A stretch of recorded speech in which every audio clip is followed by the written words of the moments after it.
Yo, YouTube, what's going on? It's your boy, Abezy. We are back with a video, guys. And guys, we are back with the next version, the new meta of classes slash loadouts for Black Ops Cold War. Thank you, Treyarch, for coming out and being a really responsive dev team that's fixing the problems, fixing some broken guns early on. The FFAR was really broken, the MP5 was broken, and there was some issues with just it being overpowered, and the meta was just so obviously those two weapons. I'm hyped that they came out and patched it, made this thing a little bit more interesting with some more competitive weapons now. So today we're talking about the AK47, we're talking about the AK74u, the Krig, and we can even talk about the MP5 still. So we got a lot to go through, of course, the 1911, the pistol as well. So without further ado, let's talk about these classes, this meta, and what the pros are using on their weapons and what weapons they're actually using. Let's get right into it. Let's go. Before we get directly into the loadouts themselves, there's some overarching things that we need to talk about, specifically GAs, and then a few other things as well. So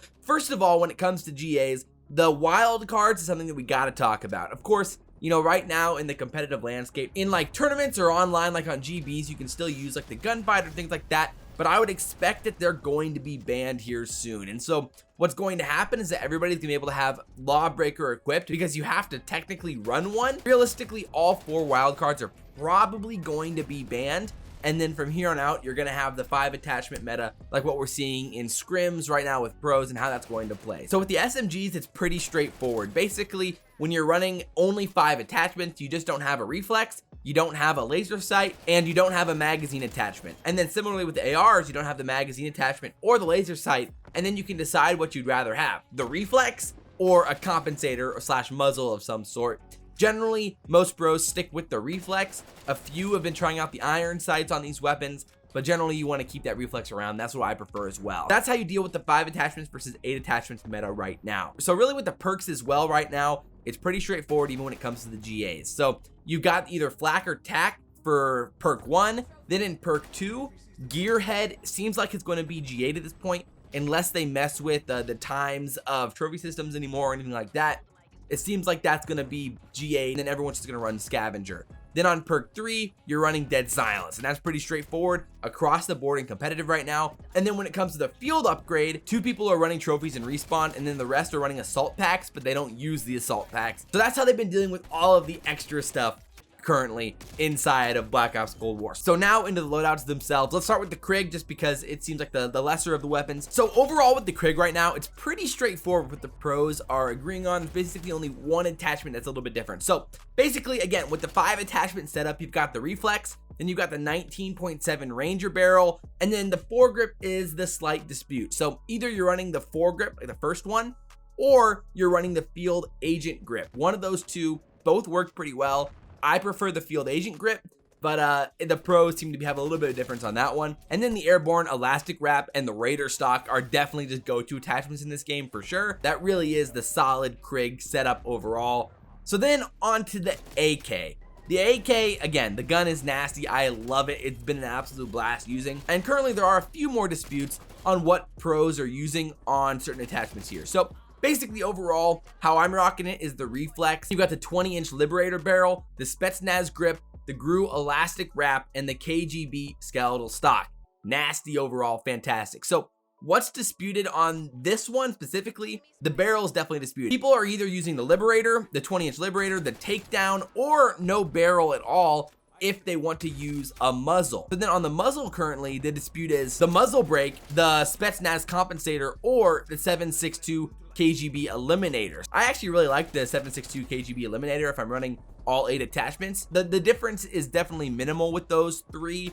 I don't think you have to sweat over it too much. The pros might, you know, switch it up on the year and how they want to play that, but I think most pros will probably lean towards either muzzle brake or Spetsnaz. But again, either way, try them all out, figure out what you like the most. So with the barrel dispute, I mean, I definitely lean on the Liberator side with the muzzle velocity, but the takedown definitely is interesting how you want to use that. But I really do think that overall the meta has been leaning towards the Liberator, and I would imagine as time goes on, more pros will continue to use the Liberator. So now on to the SMGs, the AK74u, the MP5, really interesting guns. I definitely think the AK74u is the wave right now. It feels really nice when you have the right attachments on it. it's nasty. But when you have the wrong attachments on it, I don't think it's very good. So this definitely is important. Again, you're seeing the video of all 8 attachments. Like I said, if you're trying just to run 5, take off the laser and the mag, and then that's your 5 attachment setup. So we'll talk about my setup, and then we'll talk about some of the small disputes that pros have currently. So basically, I'm rocking the Spetsnaz compensator, the 10.3 Liberator barrel, the Spetsnaz speed grip, the GRU elastic wrap, and the no stock. This setup absolutely fries. I've been loving it. The biggest dispute, I think, is the handle. Whether you're running speed tape, the serpent wrap, or the GRU elastic wrap. And I personally think the GRU elastic wrap is your best bet overall, for sure. It gives you the most flexibility, the most movement options when it comes to like drop shotting and everything else. Definitely is advantageous, but I do understand why some pros don't want to give up the extra sprint fire time and strafing speed. But personally, I think it makes a massive difference. You have that faster ADS, plus you can go prone overall and shoot while going prone. I think it makes the game feel so much better with that attachment on this gun. It's nasty. And overall, when you got that no stock, the ADS is so fast. I'm a big fan of the AK74u with this setup. The other potential variation I think could be considered here is the 8.4 rifled barrel instead of the Liberator barrel, because the bullet velocity on the AK74u is way higher than like other SMGs. Like on the MP5, it's 250 milliseconds, but on this one, it's 500 base. Even when you have the doubled bullet velocity on the MP5, it's as fast as the base bullet velocity on the AK74u.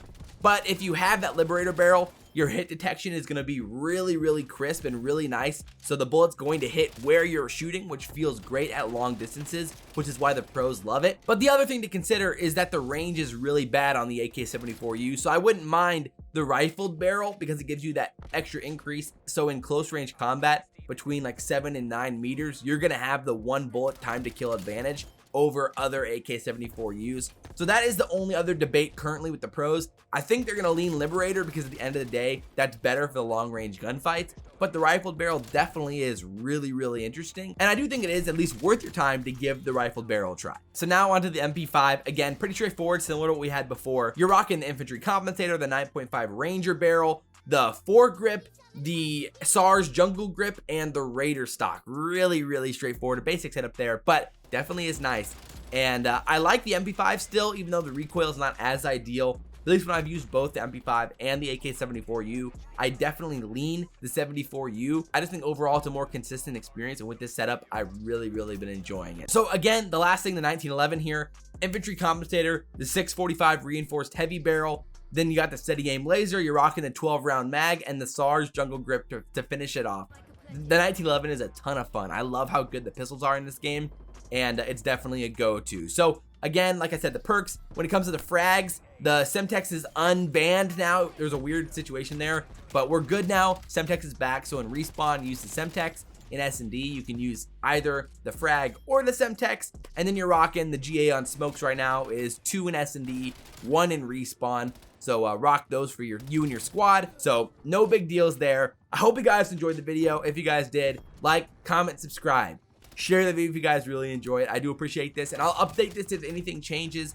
I'll post a new, video at some point when things end up changing. Shout out Treyarch for making the changes needed to make this game better and better day in and day out. And go check out the gameplay I posted yesterday on the main channel. And there was another gameplay on the gaming channel, which is the link down in the description for that as well. So again, turn on notifications on both channels. I do appreciate that. But as always, guys, I'm your boy CoD CW, and we will see ya next time. I'm out.